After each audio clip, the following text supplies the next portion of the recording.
Hello and welcome to the Supercharged live stream. I'm Paul. And I'm Surma. Surma, tell me, what is better than 2 dimensions? 4. Let's make a 3D card flip. 7, 6.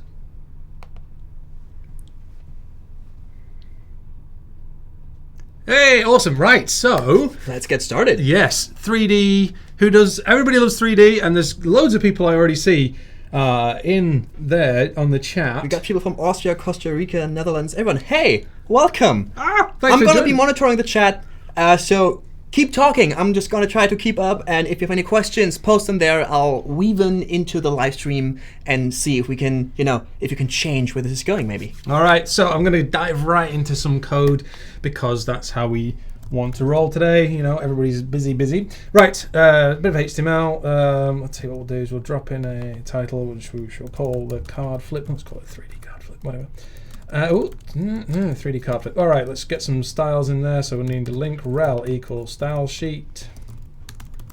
href. You have to fix the indentation on the title. I know. I was gonna. Okay, good, because I can't. No. You're struggling. There you Yeah. go. Look, it fixed it for you. Okay. So much better already. Styles.css. Fine. Just gonna go with that today. Boop, boop. All right. Styles.css. CSS. There we go. So in the announcement, people have already said, or at least there was one comment saying that if a 3D card flip is not material design, and that is correct. It is. It is not because we just do what We do. whatever. We do what we think people want to see and what we want to make. And in this case, we thought people would want to see some 3D card flipping stuff. And there is going to be some, I think, really interesting bits and pieces in today, because when you're talking about 3D, you actually have to do a little bit of figuring stuff out. What's it going to be? Are we going to use CSS transforms or OpenGL? Hey, my watch I've reached my goal for today. You'll be thrilled to hear. My watch tells me how active I've been. I've just hit 100% because there's nothing like. You did some excessive typing just now. I did do a lot of excessive typing. Obviously, it just decided, you know what? If you want to stay fit, type more.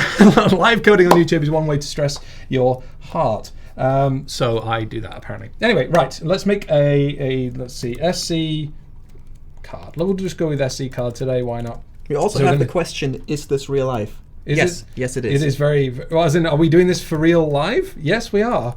Yeah. It is really live. Like, as I said, keep posting questions, ask them in the chat or on Twitter, and we can answer them for you live.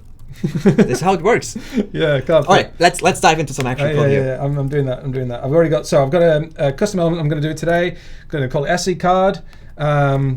And let's see, we'll put a div here, which we're going to say class equals front. Let's do that, because we're going to have a front of the card and we're going to have the back of a card. So we'll put, say, supercharged on the front of this card, div, and then we'll do another div inside it. And then you don't have to do it this way. There's loads of ways to do it. We'll just do class equals back. And I have sort of thought ahead a little bit here. How dare you? I know, and we actually I made this little thing for the back of the card, a little supercharged graphic there for us to I pop wish on my the back hair of the would card. look that good in real I life. know. I wish I had hair, so it's fair. We have really. something in common, I guess. Would change hair if possible. There you are. Right. So front of card, back of card. And what I'm going to do is just going to temporarily just pop a button on here, and we'll say flip card. So that's fine. It's not going to look great, but we'll just put it there for now. Right, so we've actually got some markup. Let's go ahead and So I guess, drop some. in case someone doesn't really know what a 3D card flip is, and you're just starting with front and back, what we're doing is we're going to have a card like you might actually know from material design, and I guess this is why people thought of material design when they announced this. And we're going to flip it over in 3D. Yeah, so it's going to come out of the screen, going to flip over, and then drop back onto the screen. And we're going to have to do some work with like faking shadows and stuff as well for it to look right. But we can start by having the front of the card and the back of the card, and then we'll work our way. Hence the two class names. We will work our way from there. So we're going to have to do a little bit of styling to get this underway, though. Body, let's say width 100%, height 100%. In fact, I'm going to have to do that in the HTML as well. Whatever's. Right. Do that, and then I'm going to say that the HTML is going to be display flex today, and it's going to be, it doesn't actually matter, we can do Flexbox hotness. align item center, and then justify content center. I think that does it. we'll do SC card, and I'm going to go, because I've already got this image, so I'm going to make my card, what is this? It's 260 by 380, so I'm going to say my card today is width 260. For what it's worth, I have done this kind of approach before, and you can make the cards responsive. So I am hard coding these values today, but this technique works even dynamically. It does get more involved, but the concepts are the same. I guess this also makes obvious that this is not production-ready code. It's a claim that we're probably going to repeat in all future episodes as well. Yeah. This is more about the techniques on how you achieve certain effects without dropping down to 2 frames per second, because you can easily shoot yourself in the foot if you use CSS the wrong way.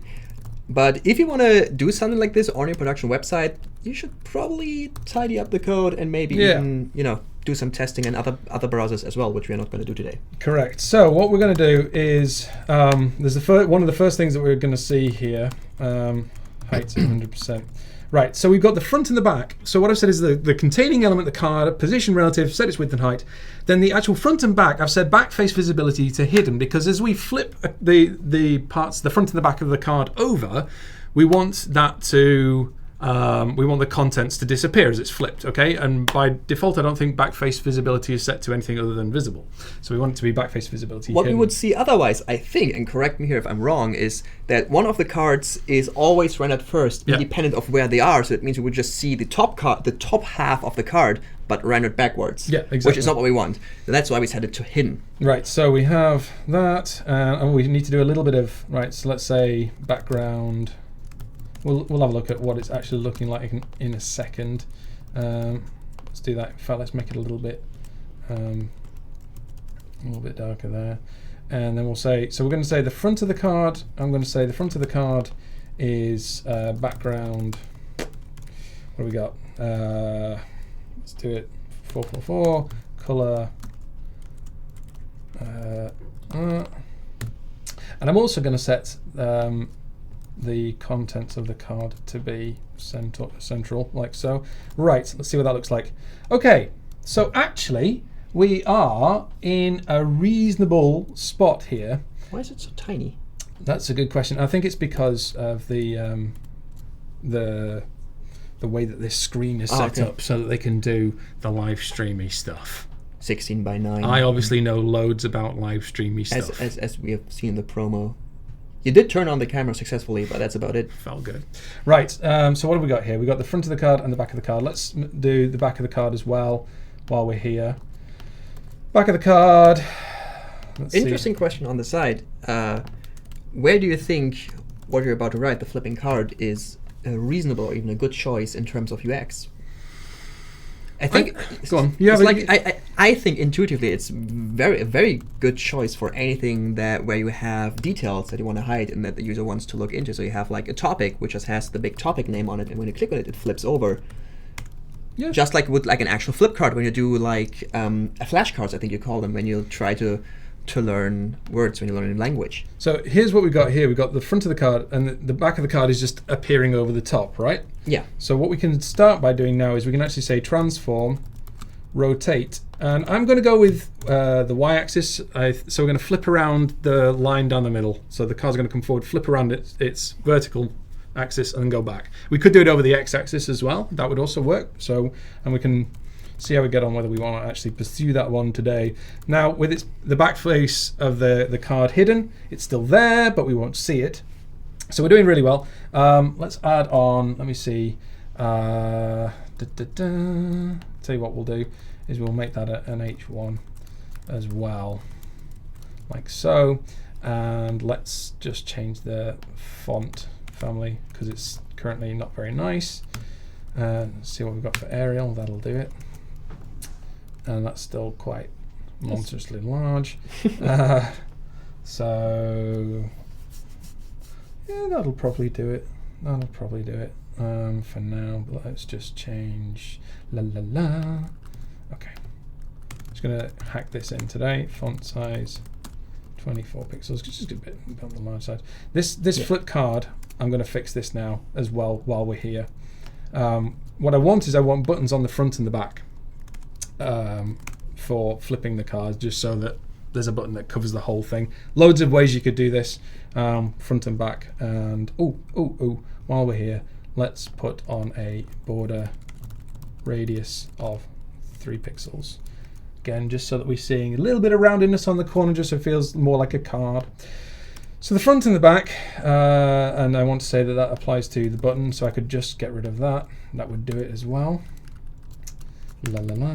There we are, the front and the back. How's everybody doing on the chat? It is very much alive today, like lots of conversations going on. Fabulous. We just got a question. Did we consider using the animation API instead of CSS animations? Who said we're doing CSS animations? Oh, smarty pants on the chat. You're absolutely right. We're going to be using web animations today. Haha. I was saving that. And you've just come storming in via Surma and... Yeah, and you know the worst part is he's going to blame me afterwards. Oh yeah, I'm totally going to... I'm going to take the Not even afterwards. Right now. It's his fault. There you go. Yeah, absolutely. We are going to go down that path. You can do it with keyframed animations. I actually found that when I've been doing stuff like this, the Web Animations API is brilliant for this. Its support is actually really not good by default. So you actually have to look at the polyfill if you want to use it. So for production, again, you might want to reconsider. And also custom elements as well. They're still very early days. So we're talking about the approach, but... I think it is possible to do this with keyframed animations just as well. But you know, we like the bleeding edge. We want to teach new things here. So we're going to go there. Background none, border none, and text indent minus 10,000 pixels for now. Okay, so we actually have a button there on the front and the back. So this is good. Now we can actually get into some JavaScript and let's do a custom element. So we're going to do SC flip card, and I called it SC card. So SC card, and we'll see how we're going. I don't think we're going to have attributes today, so we'll leave those out. Okay, so let's think about this. So we've got front and back, so I know we're probably going to have to enumerate that at some point. So let's just do that now with a getter sides. Return front 1, back 2. So that's one thing, and we know when we create it that we're showing the front of the card. So we can say this side equals this dot sides. In fact, if I did static, there we are. We can do dot sides dot front. So we're saying the front side is the one that's showing at the moment. Right, now we need to query select the front and the back. So we've got front equals document.query selector. There we are. Front. I'm having a bad typing day, and anybody who watches this show often will know that every day is a bad typing day for Paul. Front and back. Okay, so we've got the front and the back, and we need the buttons as well. Well, actually, what we're going to do is we're going to create a flip function, and the reason we're going to do that is because we want to be able to call it on the API. If we wanted to just grab the card from somewhere outside and say just flip the card, we should be able to do that, and then the buttons inside, we'll just get them to... That is the mindset of custom elements, right? That you expose the functions that are supposed to be in the API explicitly. Yeah. So on cards, our card is supposed to be flippable, so we give it a flip function. Document.query selector all button for now, and then we will say you can do for each, can't you, on a node list now. Oh well, I'll do array dot from this dot button. Wow, buttons. So interesting remark, I think. You did document query selector, but since you have all the sides of the card as children, you could use this query selector and not traverse the entire document. Oh, which is no, they're quite right. I fully intended to do that, and it was a brain problem moment for me there where I just didn't get it quite right. So thank you. Yeah. So for the people who just joined us, or maybe joined us just now, welcome. This is Supercharged. We are doing a 3D card flip. We're gonna have a card, and when you click it, it's gonna flip over, and you can see the backside. And that is actually pretty unusual on the web, which is why it's going to be interesting. And we're going to be using the Web Animations API. We're going to be using lots of CSS and JavaScripts and custom elements. Yay! So if you're interested in that, join us and watch Paul make mistakes. Yay! All right, so we're going to do... so what I've got here is I'm just kind of stepping through the buttons and just saying when you...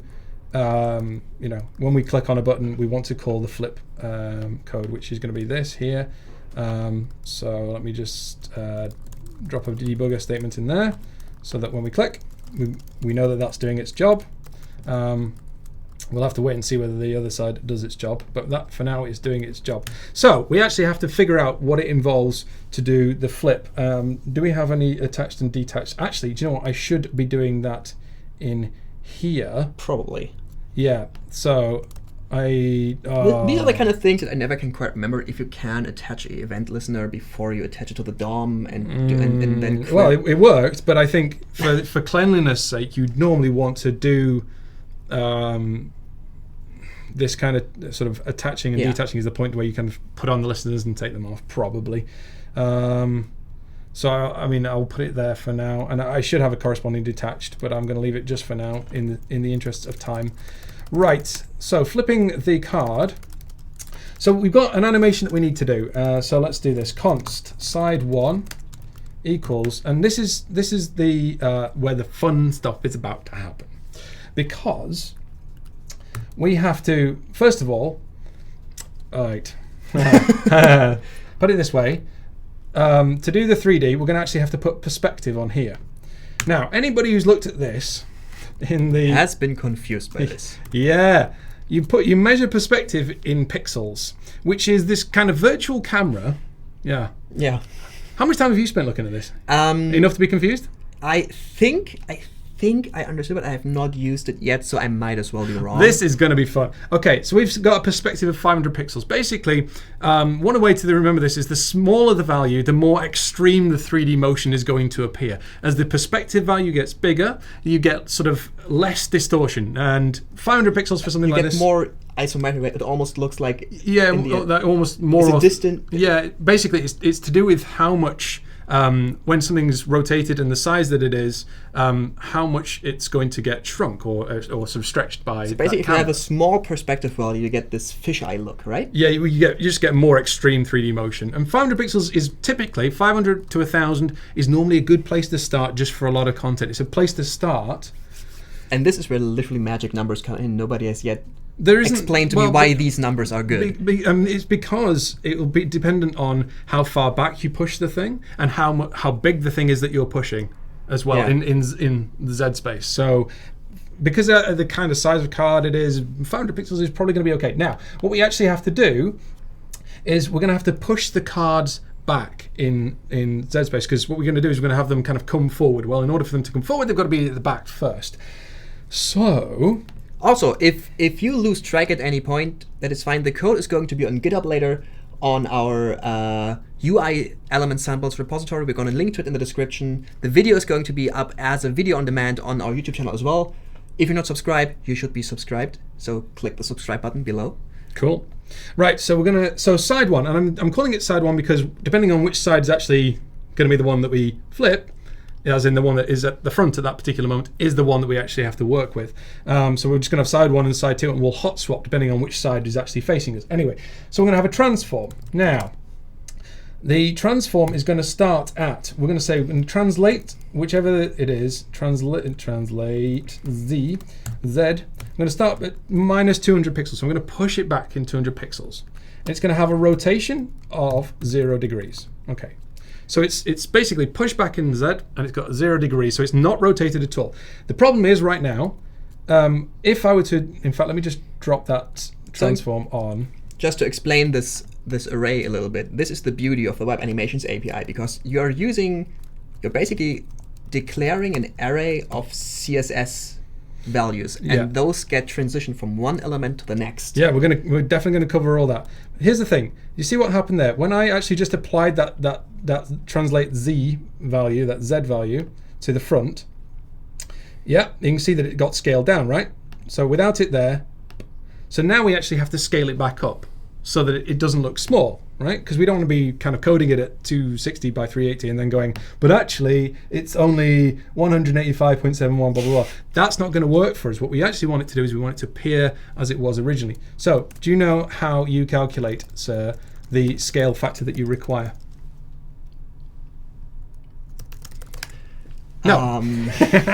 I wondered if you would, because I could probably, I would claim that I would be able to work it out, but I can't do it in my head. It's basically, it's in the spec. It's this one-liner that's actually in the spec. Oh, really? Yeah. That I did not know. Yeah, if you read through it, it will tell you. And I thought they'd have to do the camera angle. And it's the scale value that you require is, it's the perspective. So in this case, it'll be 500 over, and then 500 minus whatever the distance. So it'll be minus 200, which is obviously just plus 200, right? So 500 over that. That's how far it's been, that's how much it's been scaled down. I will have to check that later. So that's how much it's been scaled down. But so if we did that value, here, if we do that, it's 0.71, right? Is what it currently is. So in order to account for that, we actually have to do 1 over all that lot. So it has to be 1.4 scaled up to kind of reverse it. Which coincidentally is almost the square root of 2. There you go. So we can do that instead. Would actually do it. Now I'm hard coding these values. Again, you wouldn't do it in for reals because you probably want to make this totally dynamic. But we can say, or we can transfer that across to a template string, and we can say scale, and then we'll do that. Okay, so this is our starting point. So it's going to be scaled back up, but it's actually pushed back at 200 pixels. Then what we want to do is we want to bring it forward to, say, minus 100 pixels. We don't want to bring it up to 0 because half of the card will disappear when we rotate it. We want to leave enough space for it to actually... flipping is going on. Yeah, we want the entire card to flip. So that's why we are doing this whole dance where we're pushing back, but don't want the user to think that it's actually going backwards. Exactly. So then we're going to flip at minus 100, we're going to flip it over 180 degrees. And then the last thing we need to do is we need to push it back down to 200, like so. So these are the kind of keyframes of our animation. Does that make sense? Is everybody happy so far on the live stream? Is everybody not terrified of that? I don't think they will be. They're a smart bunch. Right, so... Looks good so far? Yep, cool. So that's the side one. Now side 2 is going to be the back of the card, and it is pretty much going to be the same thing, except at the moment it's already at 180 degrees because it's got its back to us, if you like. And so we need to rotate it around from there to 360 degrees. Basically back to 0, but we want it to go in the same direction, so we'll take it up from 180 to 360. This, hopefully, should sort us. Now what we can do is we can switch based on what the current side is. So case is that it's flipcard.sides.front. So if this is the front card, we're going to say this.front.animate, and we're going to give it the side 1, and we're going to have to make some timing data in a second. Whoops, a daisy. Same goes for the back. We want to use side 2 for that with the timing, and obviously it's complaining because timing doesn't exist yet. Also, let's create it. Default, because it's probably going to want that. We can throw a new error. Well, if that happens, something really did go wrong. Unknown side is where I'm going. It's like the good old days when you have enums and suddenly... Yeah, something goes really, really, very strangely wrong. So we need to do the back. So when it's the back of the card, we're going to do side 2 there and side 1. Okay. So this, we just now need some timing information here. Oh, it doesn't like it because I'm throwing. There you go. So timing, const timing is, it's an object, and we're going to say duration, and we'll do it slowly at first. We'll do it for like 3,000, so that's 3 seconds. Iterations, we'll set that to 1. Easing, we need some of that, and we'll say ease in out so that we get a nice easing on it. And then we need a fill. And the reason we need a fill is at the end of this animation, we don't want it to snap back to the first frame. We want it to hold on the final frame. So we'll fill forwards, which is the correct keyword for that.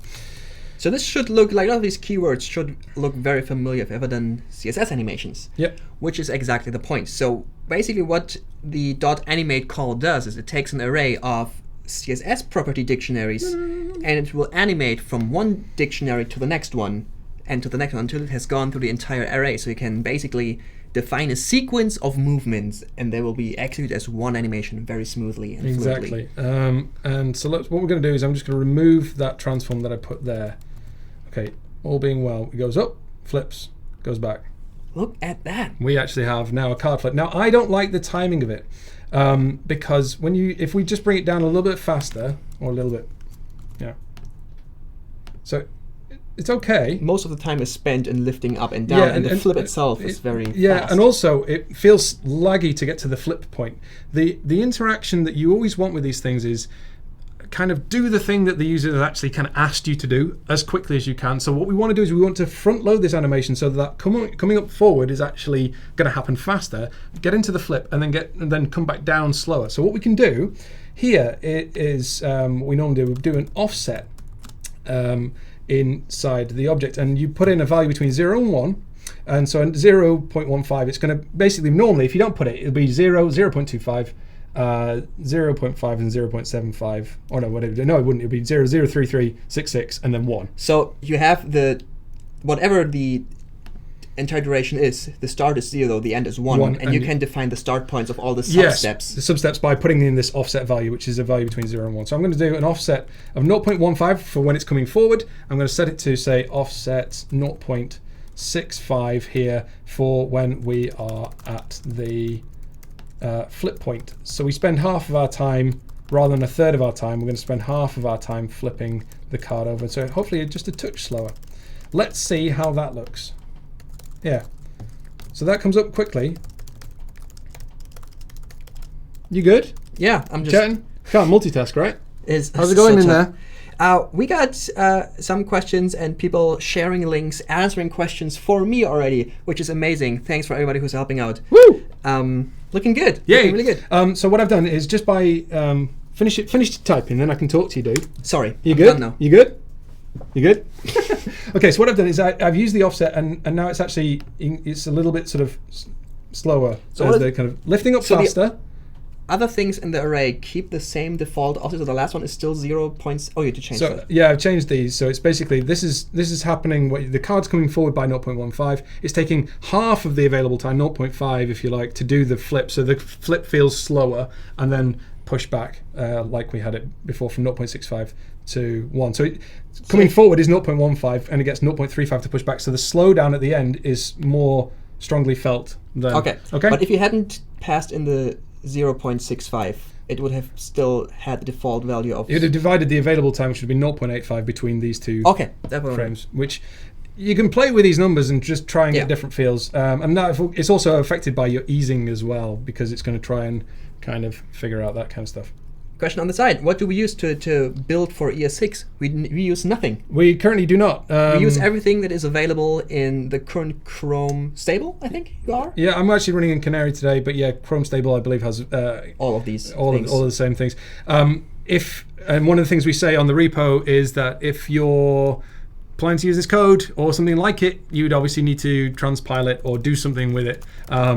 But our goal here is partly to sort of show some of these new things, and it's partly to choose the kind of correct thing that we think for the job that we're doing, in which case this is actually a really good use for web animations, and it's a really good use for custom elements, so we're kind of taking advantage of both of those. But in a production setting, as Surma said right at the start, you probably have to do some dancing to make sure it's doing the right thing for you. Right, all good. We're actually doing really well, but what we need to do is at the end, so the thing is, at the moment, when we click it the second time, it goes back to the first side. So for temporary, and we'll come back to this, I'm just going to set the side so if the side is currently scflipcard.sides.front, if it's the front of the card that we've seen, then the side is now going to be that.sides.back. Otherwise, it's going to be front again. So I love these kind of expressions. They always feel so redundant. So yeah. So now we can basically, you can see how we're actually card flipping. And we already have a pretty thing going on there. This is really good fun. It's so much fun to keep tapping that. I want to do it.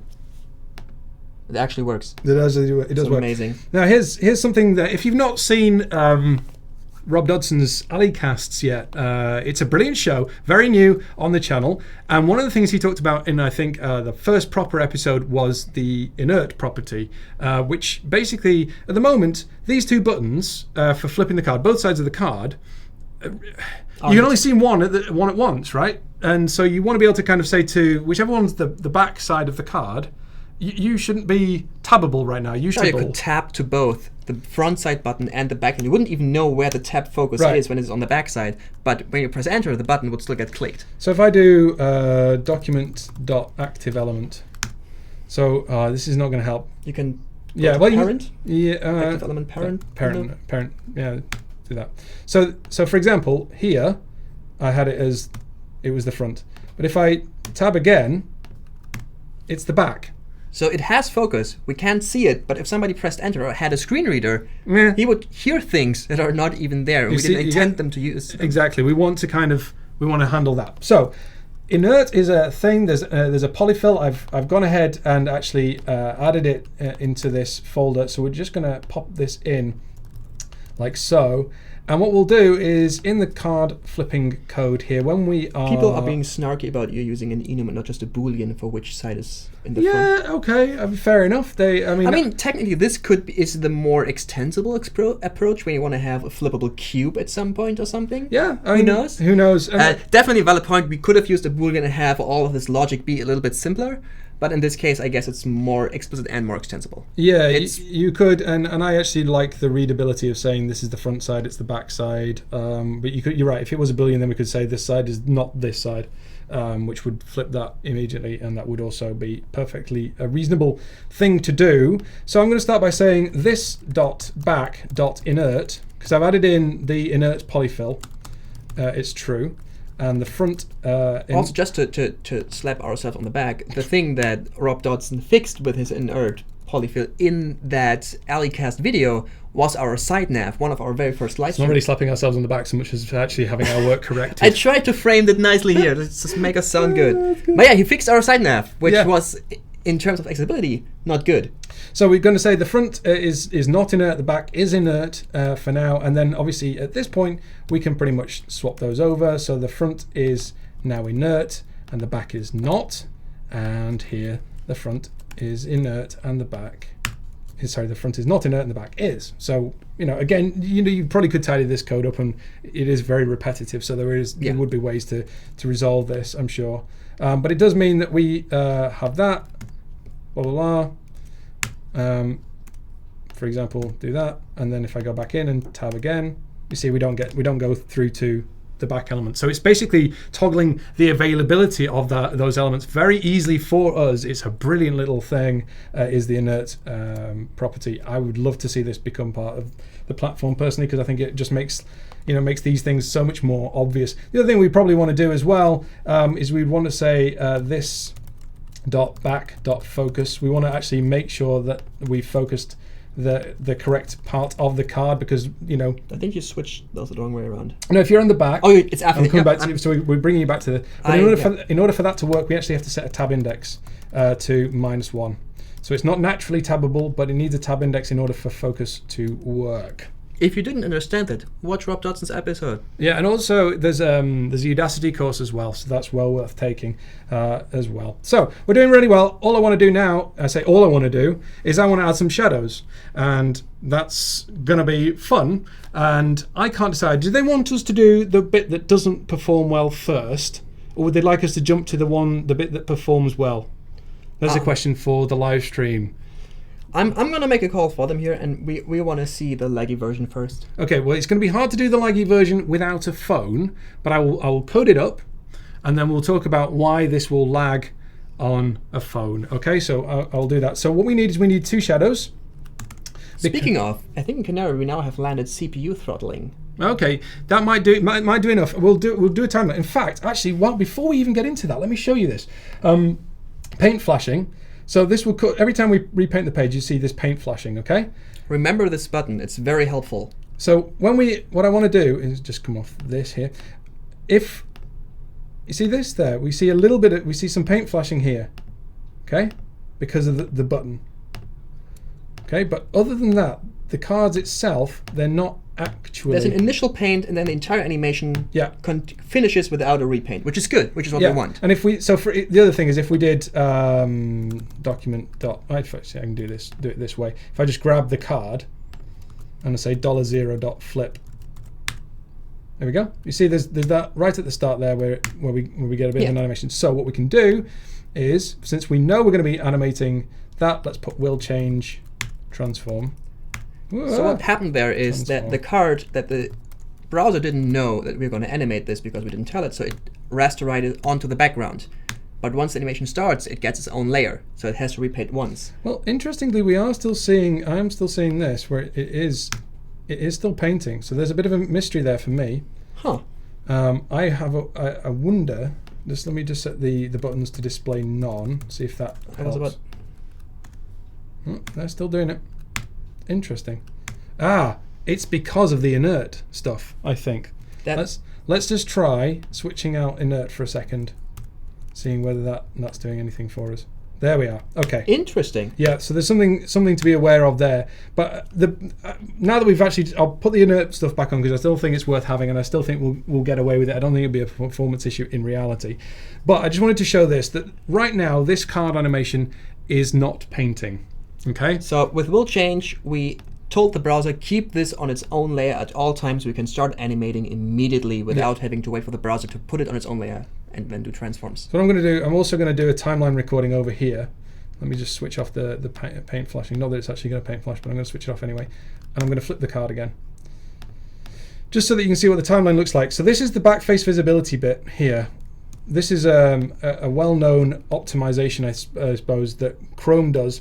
When something stops being backface visibility hidden, as in the moment it's got its back to us, it doesn't actually get painted. It's when it comes round at 180 degrees, Chrome says, this is now is a good time to paint this.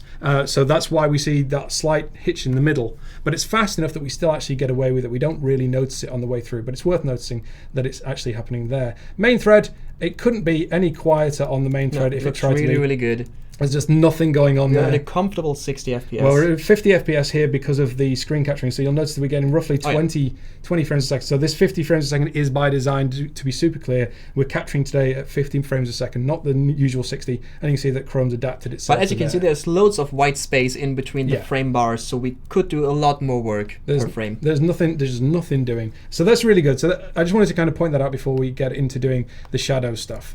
Right, so now we need a shadow. Now, I am going to switch back on the inert as well, just because I don't want to lose that. I remember from my school lessons that there's the thing called the umbra, which is the kind of the darker shadow underneath, and there's the kind of softer shadow, which is the penumbra. So we're going to have an umbra, like so, and we're going to have a penumbra, like so. Now, or as the Germans call it, Schatten und Halbschatten.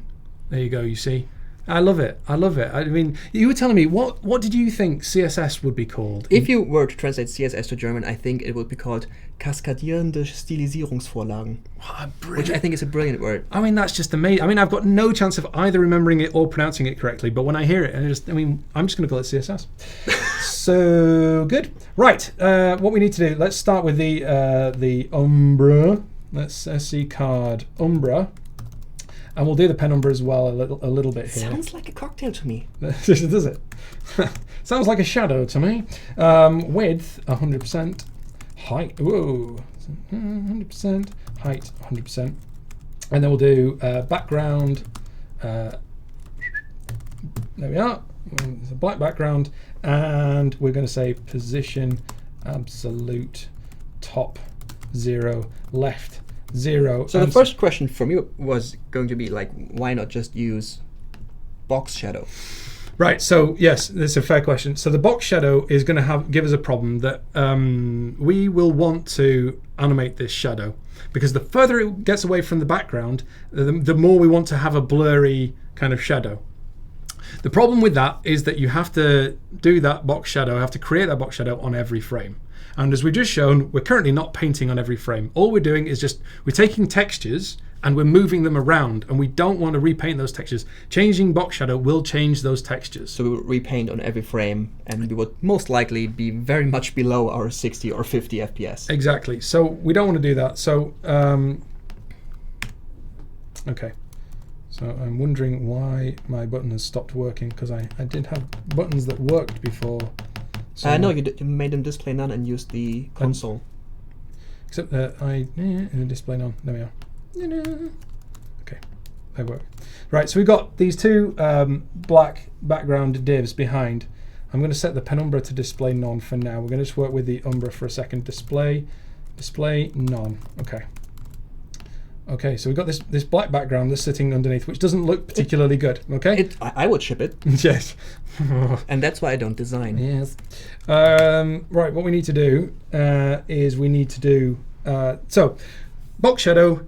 No, we're not going to do that because that will cause a repaint. What we might want to do is we might think, you know what I could do? I could do a box shadow here and this will be fine. Or what I'll actually do, because I'm thinking really would be nice, is we'll do a WebKit blur. Well, it's WebKit filter, isn't it? Yeah. Filter, and then blur, and then 2 pixels. So these are all the CSS filters that CSS lets you apply to elements. So you can blur out things, you can invert things. I don't even know what the other SVG filters are that you can. There's the sepia one. There's like yeah. There is a website out there that recreated all the Instagram filters just with this attribute, which I thought was a really interesting thing. I've blurred it and I've transformed it down 2 pixels. Okay, so it's kind of it looks like a kind of a box shadow kind of feeling thing there, but it's not really very nice because it's also a bit too dark. So we'll bring the opacity down to say 0.3. Okay, so it gives us, now you can see it. It's just there. I mean, maybe you have to kind of look at it. Then you see it when I do the animation. It's there. It's you know below the element. Below the element. What we'll do inside our code here.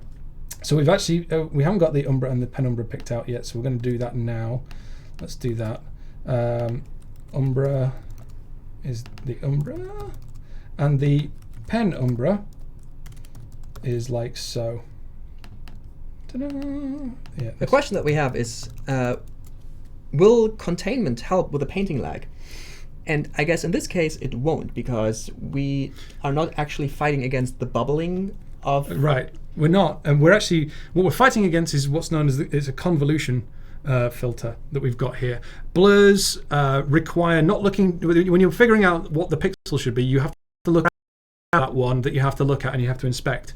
And so it makes it proportional to the amount of blur that you've got. So if you've got a blur of like 20 pixels, that kernel around the pixel, that one pixel that you're trying to do is quite large, and it depends basically on the algorithm. Averaging out the environment and around the distribution, which is the Gaussian distribution, that's the name, Gaussian blur. But you're doing that per frame, per pixel of the shadow, depending on how blurry you've decided to make it. So this is a point at which, even if you could contain everything else, the sheer computational cost of doing that paint work, that blurring work, that we just get to type one line of code, which is WebKit filter blur 2 pixels or 12 pixels or 20 pixels, but under the hood, all the browsers are having to do all this maths to try and get to the actual blurriness. And that stuff we kind of want to bake. We don't want to be doing that on every single frame. Anyway, right, so I wanted to, with the shadow here, I'm going to say animate, and I'm going to do Umbra, and then do timing. And so basically giving the same animation to the... Well, it will be penumbra. Oh yeah. I have to define what Umbra and penumbra are, and I'm just going to get rid of that for a second. So const the Umbra. Or a very similar animation. Yeah, it's going to be very similar. Here, what we're actually going to do, we're going to set, for the Umbra and the penumbra, we're actually going to set backface visibility to visible. We want to make sure that when the shadow flips over, it's still actually there, because it's a shadow and we can do that kind of stuff. So here, what we're going to do is we're actually just going to go with a transform again. And what we want to do is we want to rotate. We want basically to rotate 0 degrees. I'm not even going to push it back or forwards, I don't think. Because it's on the ground. It's on the ground. It's basically, yeah. So we're going to do that, but what we're going to do is we're going to translate it down. So we're going to start with a translate Y of 2 pixels. So it's just a little bit below the card, so it just feels like it's just a little bit there. Rotated at 0 degrees, and then what we're going to do is we're going to that. And we'll bring it down, say 62 pixels, and then back to 2. So it's going to come sliding down and then sliding back up. And we're at the halfway point, we're going to do it to 180 degrees, get rid of that. And we need our 2 offsets as well, because we want it to kind of copy the behavior of the main card. Yeah, it wouldn't be in sync. It would be weird without the offsets. Correct. So hopefully we're going to see something that slides down, rotates, and slides back up again. And that should, in theory, work for us. Okay, let's try that. See what happens. Before you click. For the people who've joined us, welcome. You're now seeing the the first stage of what we're trying to build, which is a 3D flipping card. Click it. Okay. Let's hoping it works. No, it didn't work. It does work, but it's just flipping the wrong way. It is. Which is actually pretty good. I yeah, like it is that. cool. It's because I didn't put in the actual axis. I just said rotate. So it assumed I meant on the z-axis, actually. So we'll do that. There we are. Let's try that again. There you okay, now we're talking. We're actually getting a nice little thing going on there. Okay? And when we enable repaint flashing... Yeah, okay. When we enable repaint flashing, it's going to lie to us. Okay, now we've got. I'll tell you what. I need to. So you would think this looks good. I'm gonna switch off the inert again, just so that we get to see that, and we will get some from the box. Yeah. So let me just switch off the boxes again, just so that we can see this, and then we can talk about why this isn't actually as good as it appears. Okay. Oh, I've got to actually select that element first. SC card, console. Okay. So this is pretty much what we saw before. There we are.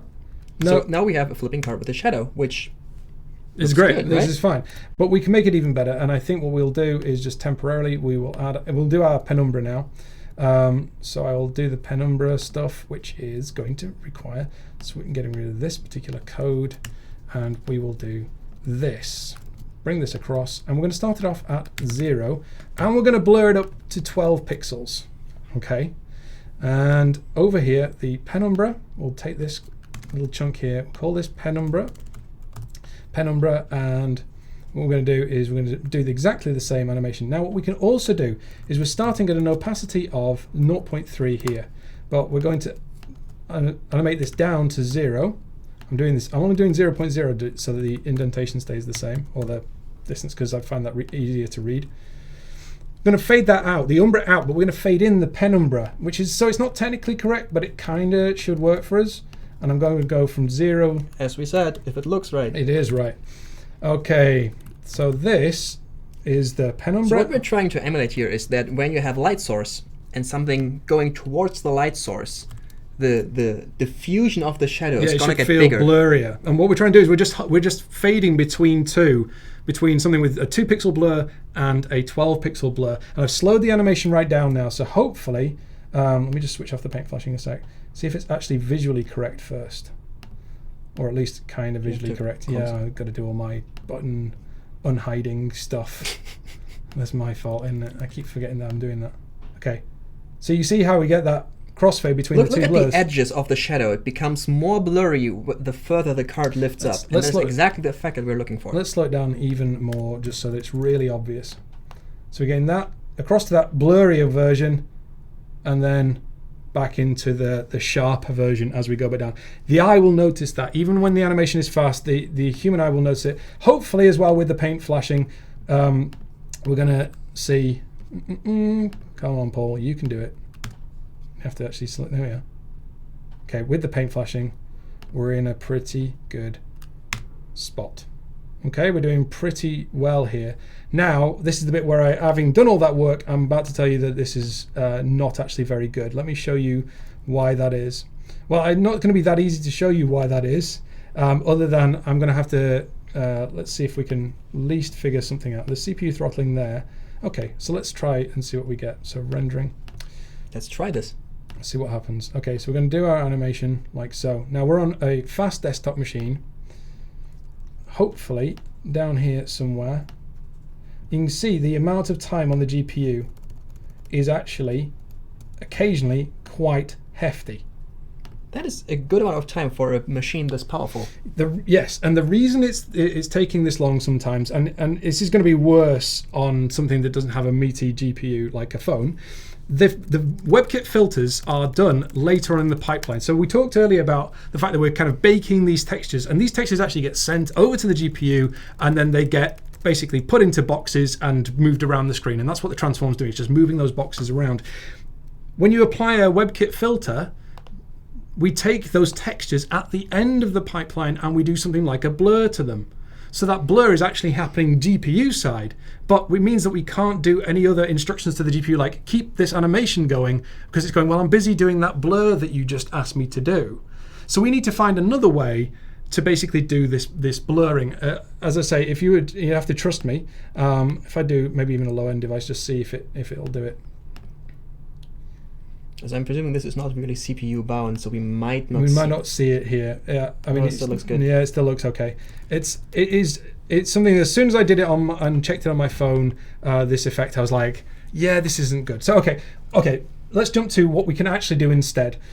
What we can actually do instead is we want to bake something with a texture. Now we could go 1998 style, as you referred to it the other day, and we could make pings. We could actually make a graphic of a blurred box. Basically, pre-compute the blur, put it in an image format that has capabilities for transparency because we need them for the edges, and we could use that. But we also live in the time of responsiveness. Yeah, and different screen sizes. So how are we going to do that? Well, I mean, there are options. You could use, say, border image and so on. True. That is going to work for you. What we've chosen to do today is actually to use SVG, because SVG supports Gaussian blur. And if we were to set those Umbra and Penumbra divs to use these SVG files as their background, those will get kind of baked as a texture, and then we will get exactly the same effect. We won't have the blur in the CSS. So we're using the same process. We are blurring a black square. Right. But we're using it at different points in the pipeline. Exactly. So let me just show you what one of these actually looks like. So before we start, you have an interesting question, I thought. How is the flipping element affecting its surrounding elements? It won't. That is the beauty of transforms. Transforms don't change the actual layout position, if you see what I mean. They're not moving. They just are. They look like they are, if that makes sense. So we lay out, or each browser layouts, all the browsers lay out their elements, and then the transforms get applied purely on a post-effect basis. Yeah. So if you say scale, it will get the image that has been rendered already will get scaled. Yeah, and then it might get repainted at the end. This is a key. True. Sorry. Yeah, it is a key pointer though. Sometimes if you do a scale, at the end of the scale, the browser will go, well, now I need to kind of make that image bigger, for example, so it doesn't look blurry. So there is some smartness here, but in this particular situation, we should be fine. So our Umbra and our Penumbra, you can see what that looks like. I'm going to open that in Reveal and Finder, and then I was going to drag that all the way down here into Canary. So this is what it looks like. This is pretty much the same thing we actually got from the CSS blur filter. So let's see how we get on with that. What we're going to do though is we're going to switch across. So we need to go back to our CSS, and we are going to get rid of the background there. We don't want that. We don't want the blurs. We definitely don't want those. But everything else can actually stay the same for now-ish. What we're going to do is we're going to say background URL, and we're going to say images, and this one is the umbra.svg. Downside, center, no repeat. Okay, I'm going to say the same for the Penumbra. Shouldn't it also be a contain? Well, I mean, this is the thing at the moment. They're set to 100% width and height. They don't want to actually be set to 100% width and height. Again, I've hard-coded these values. Yeah. You can do this in a responsive manner, but we'll just do it like the hard-coded version today, just to, get us through. So the actual width of the Umbra in the SVG is 270 by 390. So what we'll do is we'll go back and we'll set this to width 270 pixels.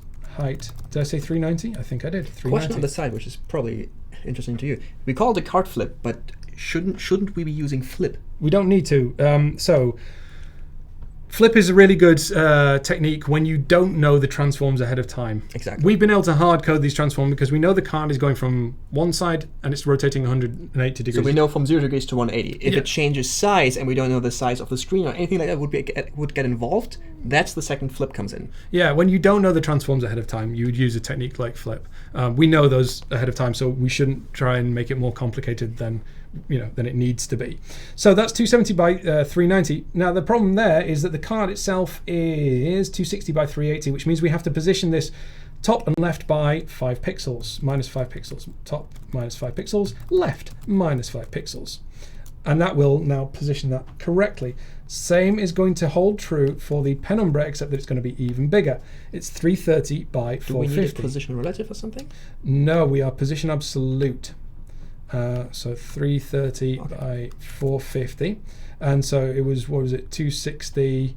So that is 70, which is 35 pixels. So we minus 35 pixels, I think, in both directions, all being well. Cool. I trust you. All right. I say that. So all being well now, if that works, there we go. We actually have, it doesn't look visually any different.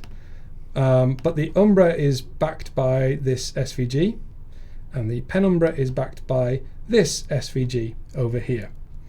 And I'm going to switch back on my inert as well so that I don't forget to do that.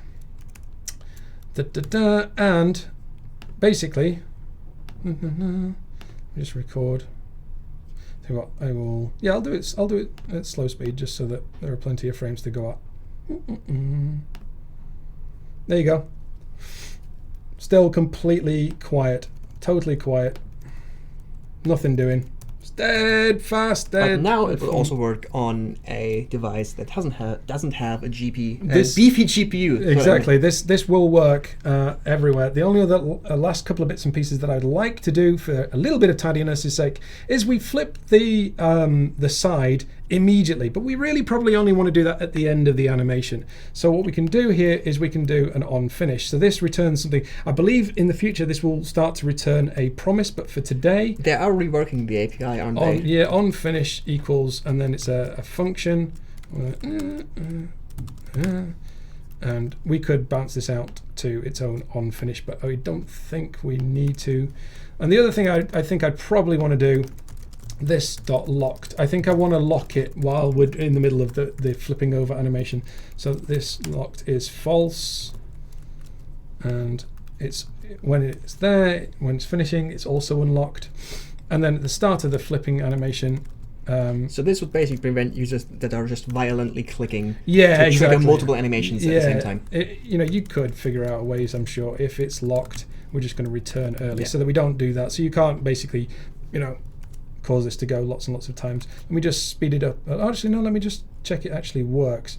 So that with a 0, go to the console. So we select the card, and we can say flip. And if I see now, you see that's still broken. So all being well, it's now ignoring me until it reaches the other side. And at the end of the animation, it should unlock so that we can now call flip again, and it will go back over. So we're actually sort of protecting ourselves from that kind of brokenness that we just saw there. Something I always forget in the first iteration of my code, and then I wonder why people start using it. And saying, it's broken! These violently clicking users. Always breaking my stuff. Okay, so there we are. You see? Ta-da! We have a 3D flippable card. Why don't we just because I think we have a few minutes left. Let's do axis equals. I'm going to do random, but let's see what we get here. Because this should work. In fact, let's do this. Let's do it this way. We need to do the attribute updated callback. So after this, I will actually add some of that code back in. But we can say this dot axis equals this dot get attribute attribute axis, or default it to the x-axis, for example. Okay. So I'm assuming you're going to define how the card flips. Yeah, and we're going to say if the axis equals, and we'll do it to uppercase, I suppose, to uppercase equals random. We'll just choose one at random. So this dot axis equals math dot random is greater than 0.5. We'll do the y-axis. Otherwise, we'll do the x-axis. Okay. So you might be wondering, what is he doing here? Well, we've chosen at this point to always do rotate y. Well, we can just select all these now. Well, no, I'll tell you what we do. Full rotate y. There we are. La la la la. There we go, and we'll do this dot axis. And for these ones here where we didn't actually have them set, we're going to have to. Yeah, I was wondering if that was going to happen. Sometimes when you do the multi-cursor things in VS Code are a little bit iffy, in my experience. It can be, yeah. So sometimes you get this kind of situation where you have to do a little bit of tidy up. Yeah. But all the same, because I set it to random, hopefully. See? There you go. We got one that flips an X here, And if I refresh, we got one that flips in Y. It's almost like it decided to help me out there and didn't do like 10 in a row in X.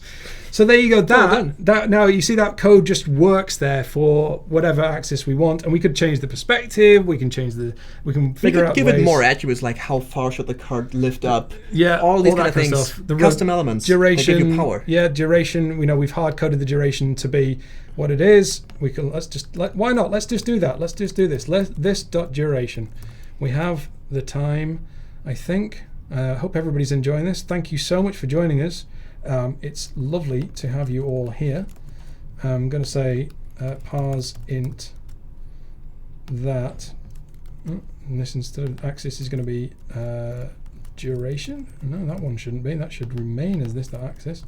So we're going to ask for the duration attribute, and that's not got a remix. There we are. If is none, this dot duration equals. Whenever you're handling user input, and attributes are in this case user input, validated. Yeah, absolutely. Golden rule. So we're going to basically ask for the duration attribute, or we're going to default it to 800, and so we can do this now. Duration equals 3000. So now we should have a 3-second card flip in a random axis. That felt like 3 seconds. There you go. Well done, Paul. There you go. So thank you so much to everybody who's tuned in live. Obviously, if you're watching this, on demand, as it were, welcome. I hope you've enjoyed this. If you just joined, you're too late. Yeah. Nah, next time it's normally UTC +1 at 2 o'clock. If you didn't know that we're going to be live, subscribe to this YouTube channel. Follow us on Twitter. We announce this ahead of time and a few minutes before we go live. So no excuse next time. Okay. The code will go up onto GitHub as soon as humanly possible, once I've had a little bit of an additional tidy up. And I guess we will catch you next time. See ya.